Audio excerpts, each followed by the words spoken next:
Si vous débutez sur Facebook Ads, il est essentiel que vous compreniez un concept phare sur la plateforme. Ce concept va vous permettre d'avoir une couche d'analyse supplémentaire sur vos campagnes. Si vous avez une meilleure analyse, forcément, vous pouvez prendre de meilleures décisions et donc d'avoir de meilleurs résultats. Donc prenez 5 minutes et laissez-moi vous parler des emplacements publicitaires. On démarre tout de suite.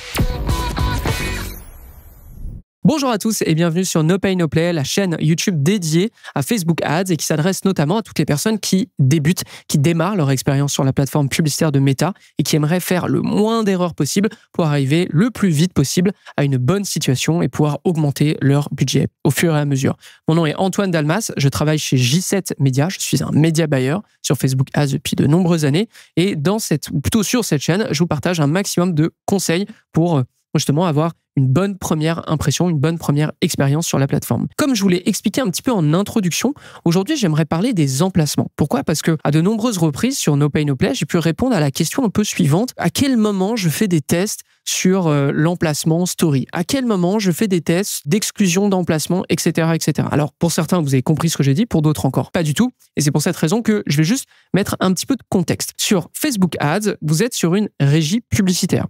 Par exemple, une régie télé, une régie de presse écrite, etc. Sauf que cette régie, elle n'a pas que la télé ou elle n'a pas que la presse écrite. Elle a de nombreux écrans qui sont complètement différents. Sur Facebook Ads, quand vous faites de la publicité, en fait, vous faites de la publicité à la fois sur Facebook, Instagram et vous faites même de la publicité sur l'Audience Network. L'Audience Network, ce sont tous les partenaires, que ce soit des applications, des sites, etc., qui laissent Meta faire de la publicité sur leur support. À savoir, imaginons, si je prends une application mobile qui est gratuite, comment elle se rémunère grâce à la publicité. Imaginons que moi, j'utilise cette application, je vais voir de la publicité et cette publicité, peut-être qu'elle provient de la régie publicitaire de Facebook Ads ou de Meta. D'accord ? Donc, vous avez, entre guillemets, 3 premiers emplacements. Mais au sein même de ces emplacements, vous avez justement ce qu'on appelle les emplacements publicitaires. Imaginons, sur Facebook, j'ai le feed, donc mon fil d'actualité, les stories, la marketplace, les vidéos, bref, il y a plein d'autres emplacements publicitaires. Et là, mes publicités en tant qu'annonceur, elles vont s'afficher complètement différemment. Et aussi, il est possible qu'elles aient des résultats qui soient complètement, ou plutôt qui sont complètement différents, et ce qui doit vous pousser justement à analyser ces emplacements et surtout à prendre des décisions vis-à-vis de ces emplacements. C'est littéralement ce dont on va parler immédiatement avec cet épisode. Donc là, on se retrouve sur un compte publicitaire, un compte de J7 en l'occurrence, et je vous montre, on est au niveau d'une audience ici, et là, vous pouvez le voir. Alors, évidemment, avec tous les changements sur la plateforme, il est probable que l'interface ait changé entre-temps, mais globalement, c'est un peu l'interface commune qu'on a à l'heure actuelle. Si vous descendez donc plutôt en bas de votre écran, vous allez voir justement placement. À l'heure actuelle, sur cette publicité, ou plutôt cette campagne, je suis sur le Advantage Plus placement. Ce qui veut dire, j'ai tous les placements possibles et imaginables. Je laisse Meta gérer ça.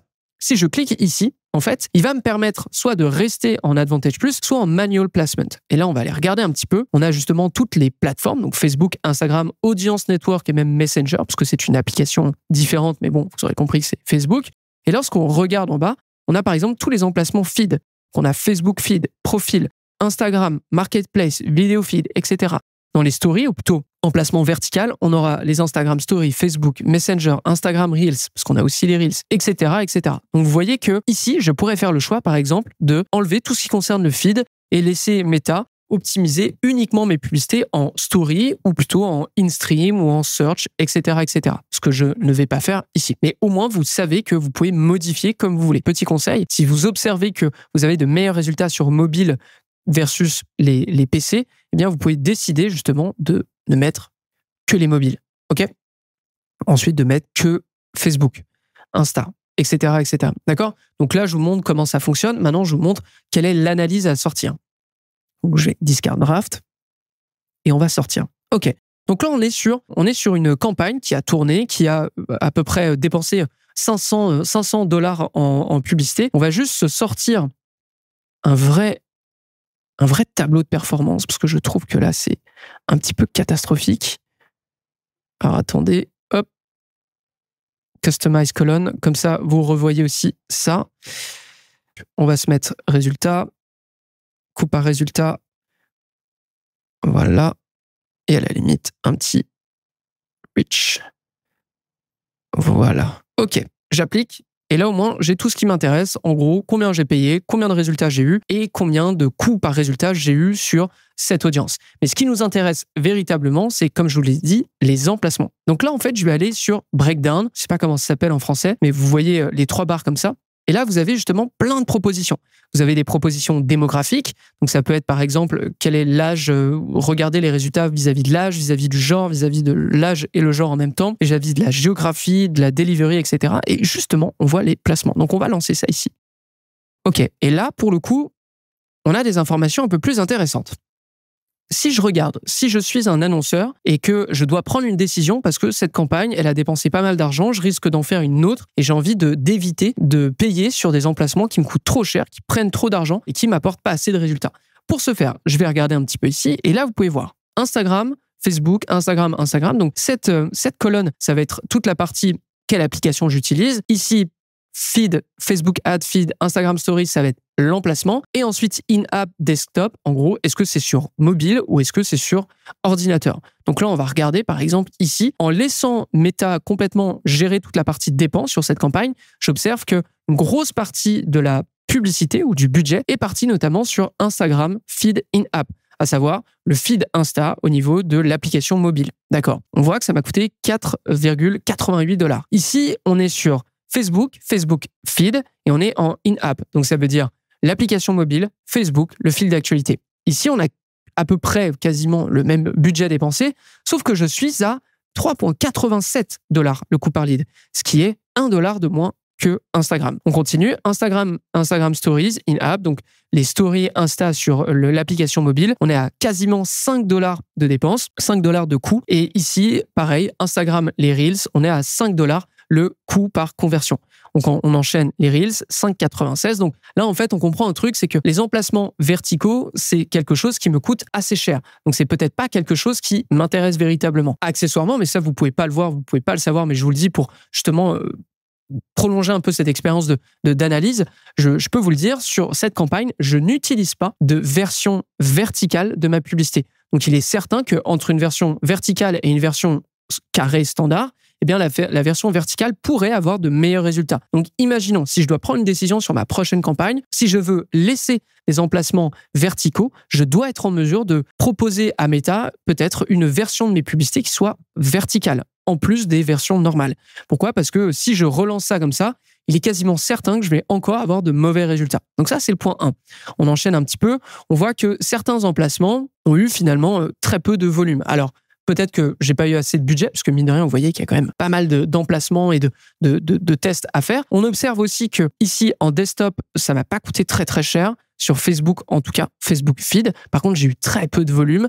Donc, est-ce que ça va tenir si je mets plus de volume? Là, potentiellement, je pourrais faire un test, à savoir, je veux aller chercher que Facebook, je veux aller chercher Facebook que en desktop, je veux pas de mobile, et voir si ça fonctionne mieux. Donc ça pourrait être intéressant. Ici, Facebook Feed en in-app, donc ça veut dire l'application mobile, le fil d'actualité Facebook, ça a plutôt bien fonctionné. Est-ce que je devrais pas essayer juste une campagne Facebook, que ce soit desktop et mobile en même temps, et je laisse, sauf que j'enlève juste Instagram, j'enlève juste l'audience network, j'enlève juste Messenger. Vous voyez un peu les couches d'analyse qu'on peut avoir et forcément les actions qu'on peut mettre en place. Là, vous allez sûrement vous poser la question, à quel moment est-ce que je peux prendre cette décision? À quel moment c'est valable en termes de volume de conversion de me dire, OK, là, j'arrête juste cet emplacement parce que ça ne me sert à rien. Eh bien, moi, pour vous répondre là-dessus, je vais vous dire que si vous atteignez une vingtaine de conversions, ça peut être pertinent de le tester. Ça peut être pertinent de prendre une décision dessus. Ici, j'observe qu'à budget quasiment égal, ou plutôt peut-être 30 $ de plus ici, j'ai quand même le même nombre de conversions sur Facebook versus Instagram.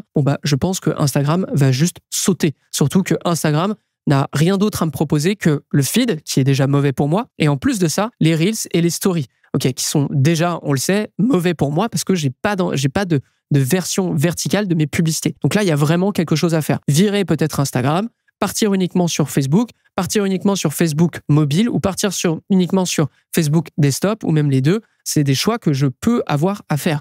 Par contre, vous verrez très très vite que si je modifie ça, et je pense que je vais vous le montrer directement, ça va être peut-être plus intéressant.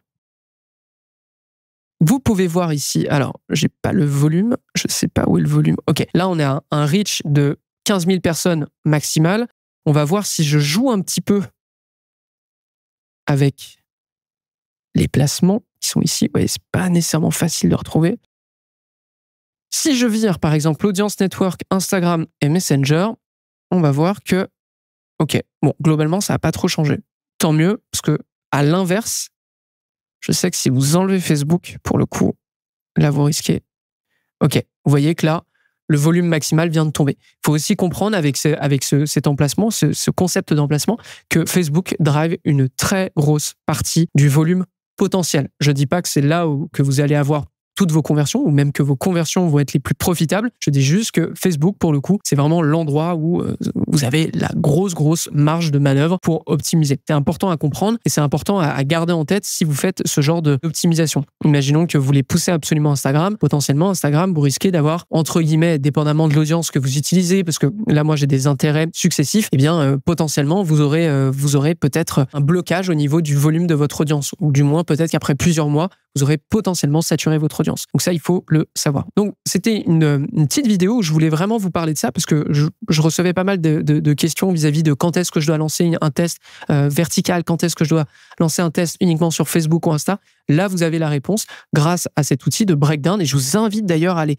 un petit peu plus loin dans vos analyses parce qu'il y a plein d'autres infos que vous pouvez sortir grâce à ça, notamment en termes d'âge, en termes de genre, en termes de est-ce que c'est que sur mobile, est-ce que c'est que sur desktop, etc., etc. Donc, ça peut vous permettre d'avoir une bien meilleure analyse sur Facebook Ads. J'espère que cet épisode vous a plu.